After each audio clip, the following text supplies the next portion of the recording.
HNWN, thank you for the super chat. I did not see a question comment.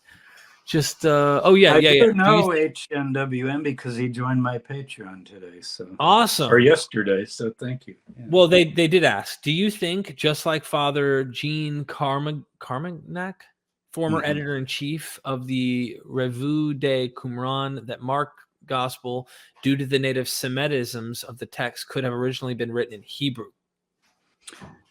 Semitisms. I think I would go to Robert Lindsay before I would go with Carmen Jacques. I don't know his work as much, but Robert Lindsay translated it back into Hebrew. I think I have a copy right here of that somewhere here. Anyway, and Robert Lindsay was head of well, it was an unofficially called the Jerusalem School of Gospel Research. So a whole lot of students of his are very major students in the field of New Testament studies today. They're all over the country and all over the world, really. And they were influenced by David Flusser at Hebrew University. So Robert Lindsay put it back into Hebrew, and he was very, very competent in Hebrew. And he said the way it would go back was just unbelievably easy. And that could be the same point that the father's making. I'm just not familiar with what he said about it. But Lindsay was convinced that it did have those Semitic roots. It well might. I can't say that my Greek is my best language. I majored in Greek in college. And Hebrew I took because you need to take Hebrew, and I can work with Hebrew pretty well, but I don't think I'm fluent enough in Hebrew to be able to say, I'm going to put this Greek back into Hebrew and to notice the things that Lindsay did. But he has a whole book on it, The Gospel of Mark in Hebrew, Robert Lindsay. It's in print. I would highly recommend it and see what you think. And whether you know Hebrew or not, he'll point out a lot of these. What it does say, though, and thank you for bringing this up because it allows me to make another point. Just think of Peter in Rome, and Mark is Peter's friend, and he's writing down Peter's memoirs as best he can remember. First of all, that's not very encouraging for an evangelical, as best as he can remember. Well, I guess God helped him, but then Eusebius says, but he's not very smart. So, I think many of us are coming closer and closer to the idea that Mark is actually not coming from Rome. It's coming more from the area of the Holy Land and from the Eastern Mediterranean. And of course, it does have the Aramaic phrases in it. Remember when he heals the blind man and so forth, or the deaf man rather. Or even, And why have you forsaken me? That's what I was about to say, but yeah. So I don't know enough about it to give a definitive answer on my own authority, but I trust that these scholars have delved into that. Thank you so much. Now, by the way, I don't think fragments of Mark were found at Qumran. Remember that? Yeah. That report early on, I think that's been pretty well shown not to be the case. Thank you so much. Hang for she, forgive me. I heard a quote from Josephus where he is saying, if we face veterans, run away because they will kill you.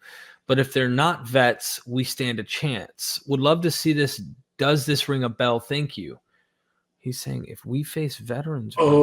Must be talking about the Jewish war maybe, and if we're facing veteran troops or not. The only thing that comes to mind to me is that like when you see the armies flee to the mountains, that's the only thing that comes. But that would be in the gospel. But she says Josephus, right? That's why I haven't not exhaustively. I think there must be something she's heard from Josephus. It could well be there, and Steve would know right away. Steve Mason, right. If you get him on again, try to remember to ask him that. Yeah. Is there something about veteran legionnaires? They're different legions, right? And the 10th Legion is battle hardened and have fought in Germany and elsewhere. And when they are sent by the emperor, Nero, and later Titus and Vespasian, remember, is a soldier he becomes emperor. He's a Spanish general and was very successful in Spain. And so it could be something Josephus where he's saying, boy, if we, he surrendered, remember? He surrendered. So he's in commander of the Galilean forces.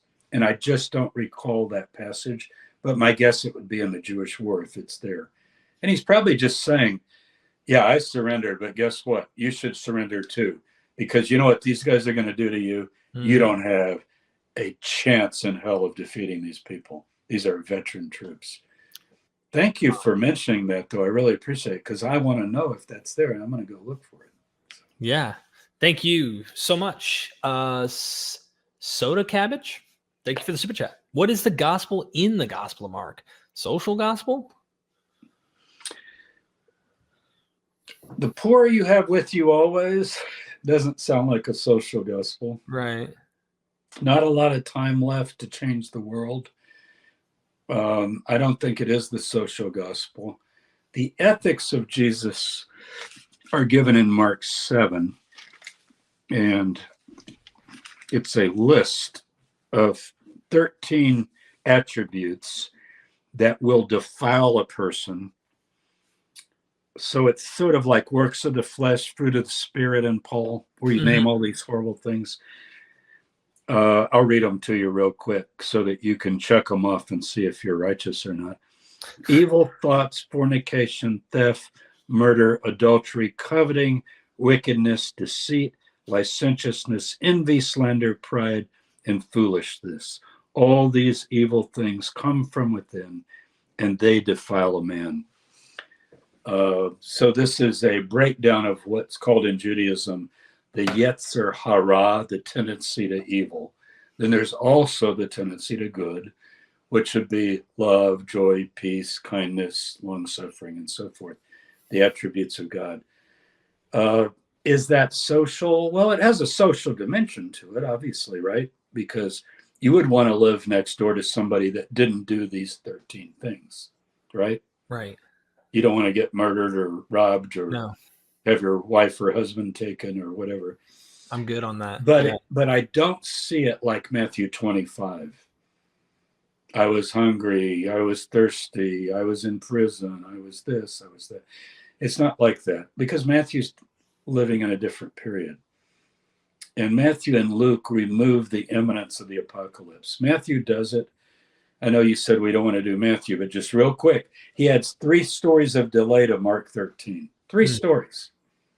If I say, last word, ready? Watch, the thief's coming tonight. But let me tell you 3 stories about how it might be longer than that. And you don't call that rewriting Mark? Yeah. And people, oh, you could harmonize that. Well, yeah, you could harmonize it, but I would call it a disharmony. It's hurting my ears to hear it. Harmony means it fits together. It does not fit. And what about Luke? He removes the destruction of 70 from the parousia with the word until the times of the Gentiles are fulfilled. Right. Well, that could be how many thousands of years from now? And that's what evangelicals say. Oh, yeah, it was 67 when the Jews, recaptured Jerusalem after 2,000 years. So now the times of the Gentiles are over. Well, that would fit Luke, but Luke is not thinking it's going to come in his lifetime. That's why he thinks the gospel is going to go to the world and has Acts appended to that. So. Right. Thank you so much. Captain Dadpool in the house. Regarding the authorship of the Gospels, what are Dr. Tabor's thoughts on, what is this, adumbrations in Epistolus Canonicus on 1 Peter 5:13 by Clement of Alexandria? Don't know it offhand without looking at Clement. He would need to say more about it. I just don't know it offhand. I would say, since it's the mention of Peter and Mark being associated, Clement, I think, is one of the ones who's usually named as holding that theory that Mark is a companion of Peter and wrote Mark based on the memoirs Or no, yeah, that's right. And then Papias is reporting that he heard that through the elder John, who heard it through John the Apostle, whom he knew personally. So it's that sort of chain of command. I don't have much confidence in that. If that's what he's saying, I think that's what he's saying. I know he's one of the ones that is always ticked off as saying Mark is the memoirs of Peter. Right. I have no idea what Peter would write because I don't think he wrote First Peter. So I don't have a clue what he would write. Thank you. Just in passing, Dr. Kip Davis had a question and said, if Dr. Tabor has time, can you skim his thoughts about Mark using Jeremiah's self-presentation as a marginalized prophet as a template in his construction of Jesus? Oh, absolutely. When he clears out the temple, this is Jeremiah 6 and 7, if that's what you mean. Josiah's not listening to him. They found the book of the law. The temple is a den of robbers. It's given over to sinful behavior and commerce and so forth. And you get the idea that it never really should have even existed. In the day that I led you out of Egypt, I didn't tell you to sacrifice. It's an accommodation. 2 Samuel 7, God says, when did I ask for a temple? I never wanted a temple. He tells, David when he wants to build the temple. So if that's what Kip means, he absolutely is using Jeremiah. Mm-hmm. And Kip, Jeremiah 15.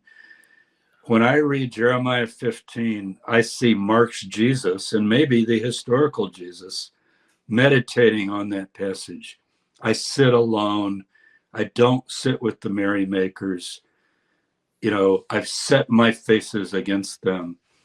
And basically, I'm in the pit. And there's no salvation. And you either come in here and join me or you're part of the crowd or something of that nature. Jeremiah is very important. Thank you. For the author of Mark. And I would say for Jesus too, but there I'm making a leap. Remember, what I'm doing is not the historical Jesus, but the Gospel of Mark. But it sometimes touches on the historical Jesus.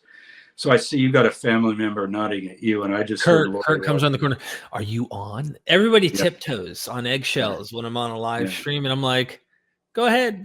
Just so how many more? I don't want to leave your chats hanging. How many? Yeah, so let's blast through these to make sure you answer them so we don't leave anybody hanging. No more super chats. Go get the course. You don't want to miss it so you can follow Dr. Tabor. I promise you. I hope that people will sign up because we're going to do I guess you'd say an online Q&A, like Zoom call where we'll have everybody come in and we'll have a a webinar kind of thing where you webinar.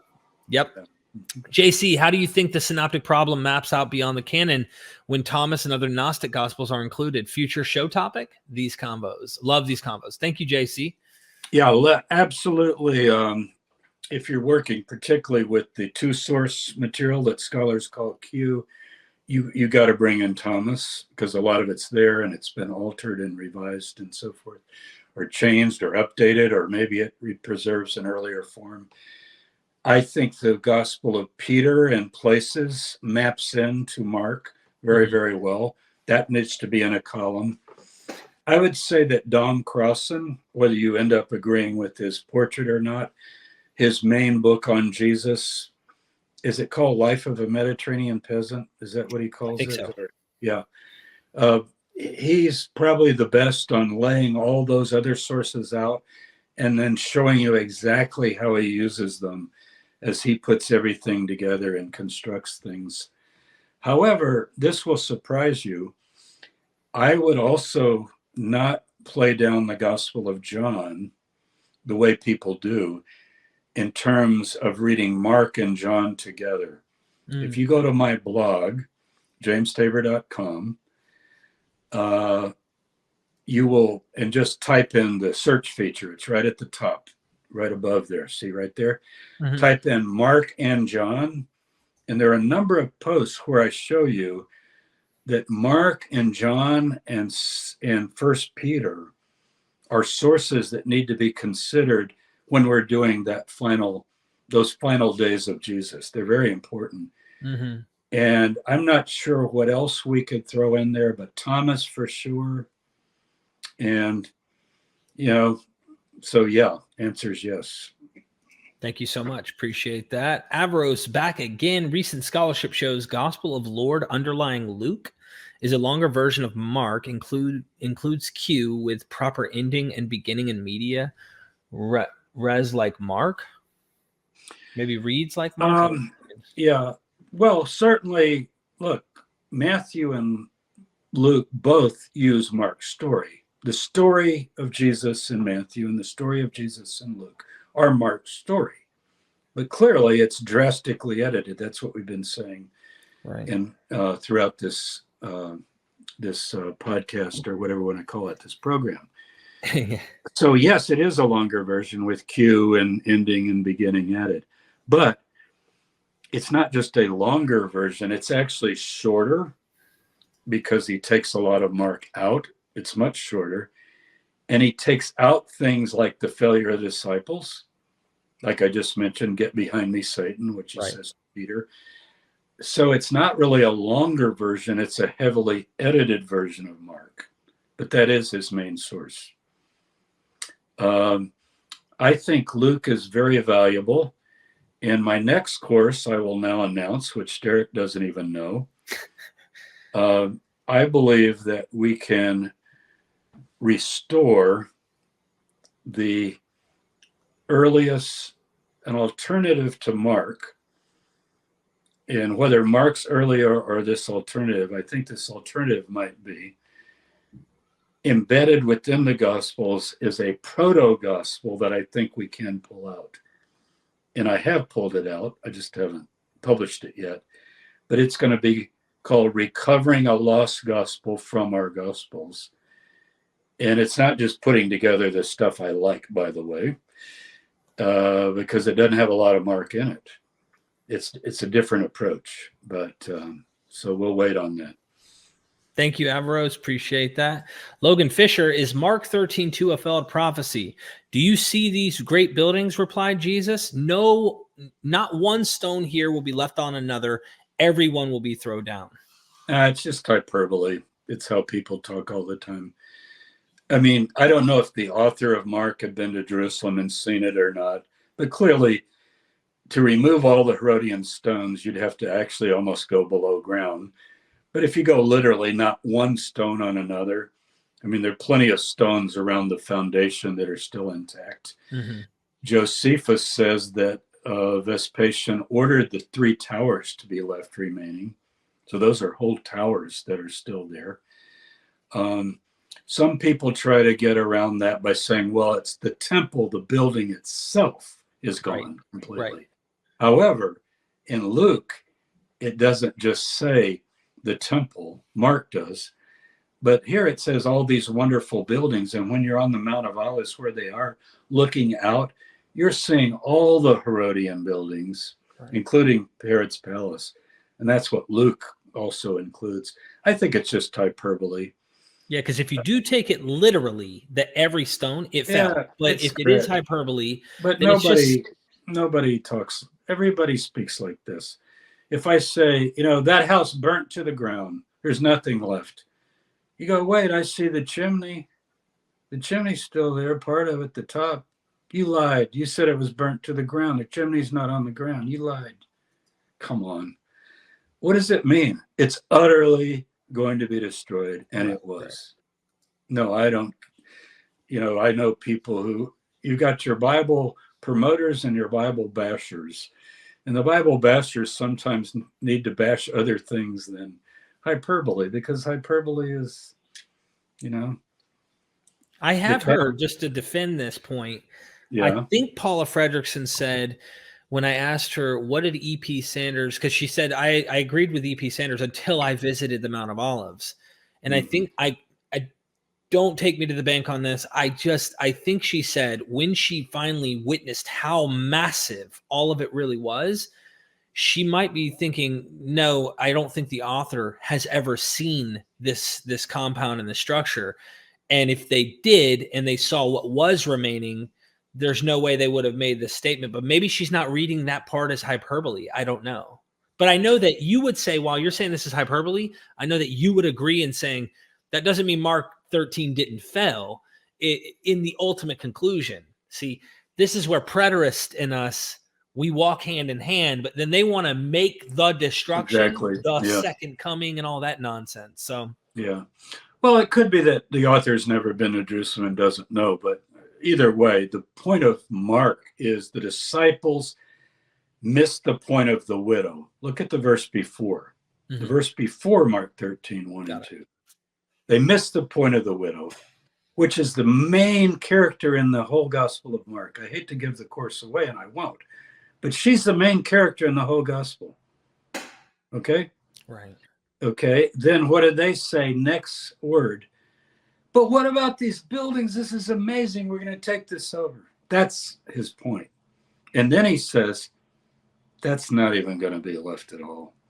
He's not just talking about 70 AD.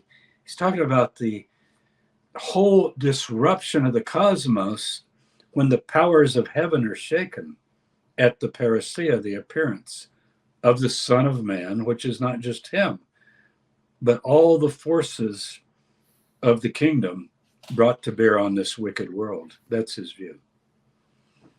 Okay. So well, how many more you got? We got to go. Just a couple more and we're wrapping up. Nikon. Why is Isaiah 7:14 used as prophecy or proof of prophecy in Matthew when his name is clearly Yeshua, not Emmanuel? I never saw the connection. Now, that's kind of a stretch. You could say, well, name can mean fame and description, and he means God with us and so forth. But the real problem with Isaiah 7:14 is that if you read it in historical context, it's clearly talking about somebody of that period, not about anything in the future. And that child is going to be a sign about the Assyrians not invading Jerusalem. You got to read it in context. What Matthew might be doing is saying this is like that.